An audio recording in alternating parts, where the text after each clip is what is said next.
Seguimos entonces hablando de la singularidad creativa de Quinterno, que no pasa solamente por el dibujo, que no pasa solamente por ese pulso narrativo que es equiparable al de los dibujos animados en ritmo, en secuencia, en construcción.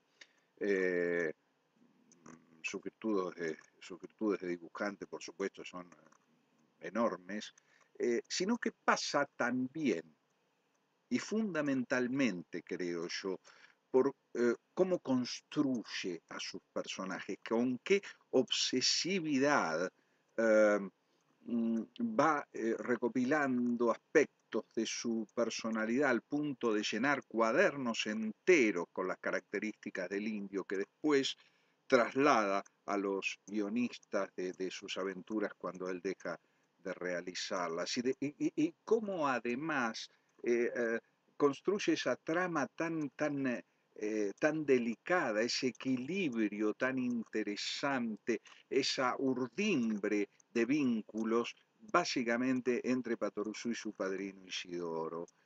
Patoruzú es un personaje, si se quiere, bastante lineal, ¿no? Es un personaje que es, bueno, bonachón, ingenuo, tiene una enorme fortuna que no se sabe de dónde la saca porque Quinterno cambia la historia. Si no existió la campaña del desierto y los dueños de la tierra son los indios, se podrá decir que esto es una metáfora de lo que tendría que haber pasado, pero no, no es así, porque hay indios pobres, hay, hay indios que viven cerca de la estancia y que son tribus que viven mal, no viven como Patoruzú, que es un terrateniente.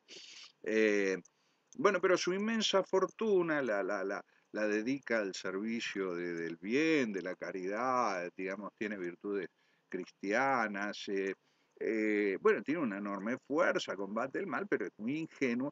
Entonces, son características que más o menos son previsibles como personaje. Lo que lo hace interesante es la intervención de Isidoro Cañones. Isidoro balancea eso, su astucia hace que muchas veces eh, eh, eh, Patoruzú se salve de engaños o termine Isidoro desbaratando algún plan que se arma en torno de engañar al indio con determinado propósito de sacarle plata o de lo que fuere. Eh, pero al mismo tiempo, esa astucia de Isidoro va por un delgado sendero entre lo lícito y lo ilícito. Muchas veces Isidoro se pone de parte de los villanos conspirando contra el indio. Su moral es una moral dudosa, muchas veces aparece como le aparece la culpa, ¿no? Y otras veces no, obra sin culpa y le manda para adelante. Son característicos el Isidoro bueno y el Isidoro malo, el ángel y el diablo, y a veces gana el ángel y a veces gana el diablo, que le susurran al oído lo que tiene que hacer.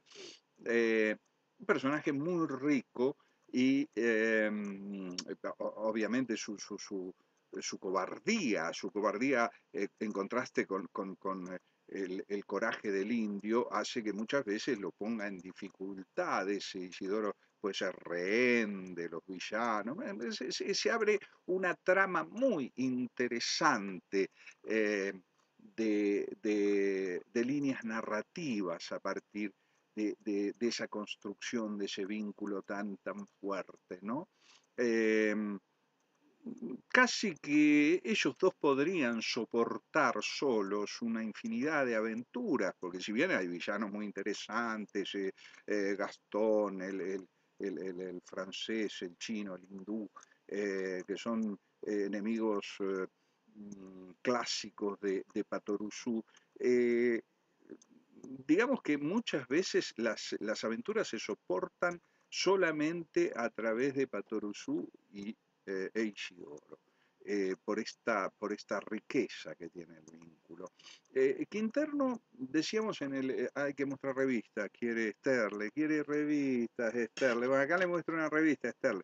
Decíamos que hasta el número ciento y pico Quinterno hace las tapas de Patoruzú semanal, y es Patoruzú el que aparece en estas tapas. En el interior coexisten la reedición de las aventuras publicadas en el mundo.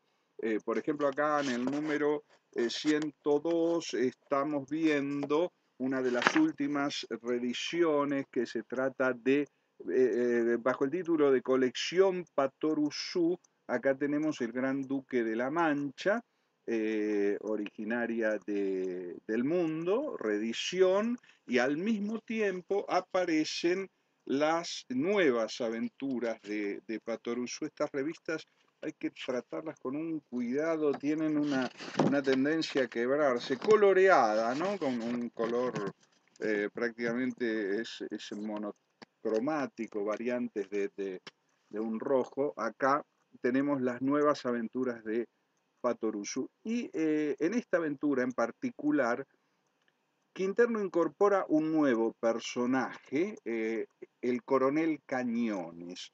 No se le conocía a Isidoro, familia, y aquí aparece su tío el coronel, lo que da pie a una aventura muy, muy interesante, donde en realidad el protagonismo no pasa por Patoruzú, sino que pasa por Isidoro.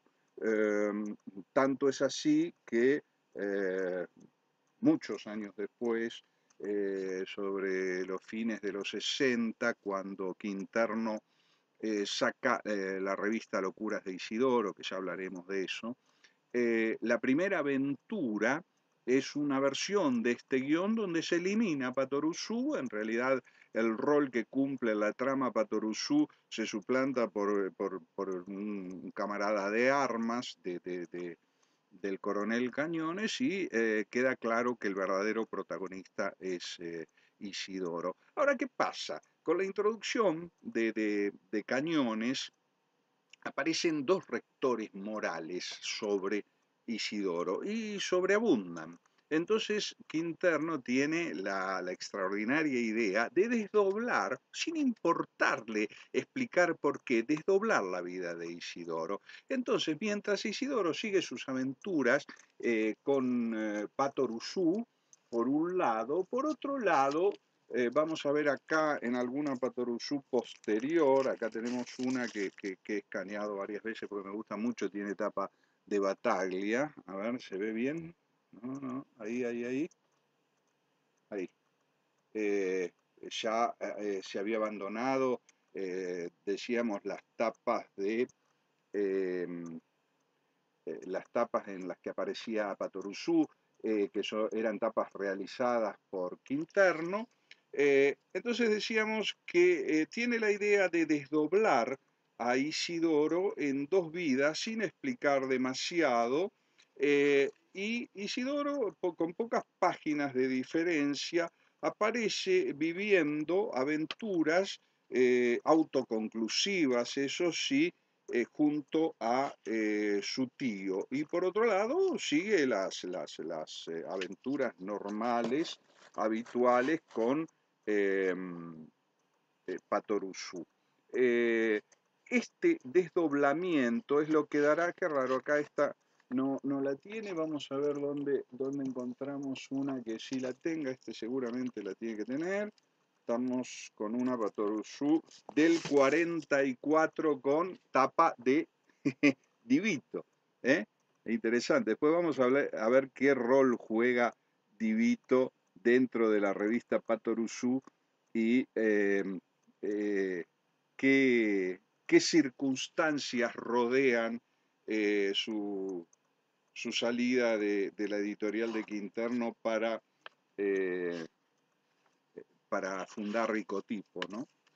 Acá tenemos la tira de Isidoro, donde Isidoro está junto a su tío, vive junto a su tío y paralelamente vive con Patoruzú y tiene aventuras con Patoruzú. No se explica cómo, es como si fueran dos mundos paralelos. Eh, Esto tiene que ver con el aprovechamiento de los personajes. A Quinterno le interesa la coherencia interna de la historia, no le interesa explicar por qué Isidoro, si fue antes, si fue después que vivía con Patoruzú y después se fue a vivir con su tío o antes.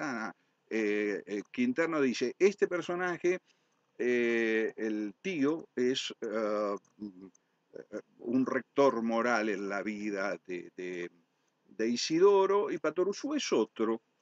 Entonces, forman distintas contrafiguras. Y en un principio, Quinterno lo limita a tiras, aventuras autoconclusivas de una o dos páginas, y mucho más tarde, en los 60, con este material, da comienzo a Las locuras de Isidoro, que será ya aventuras extensas, independientes. Bueno, he mostrado revistas, se ha hablado del vínculo, me he extendido en el tema vínculo, pero todavía queda mucho por hablar, lo lamento, Esterle. Le voy a mostrar más revistas para que se entretenga. Hasta luego.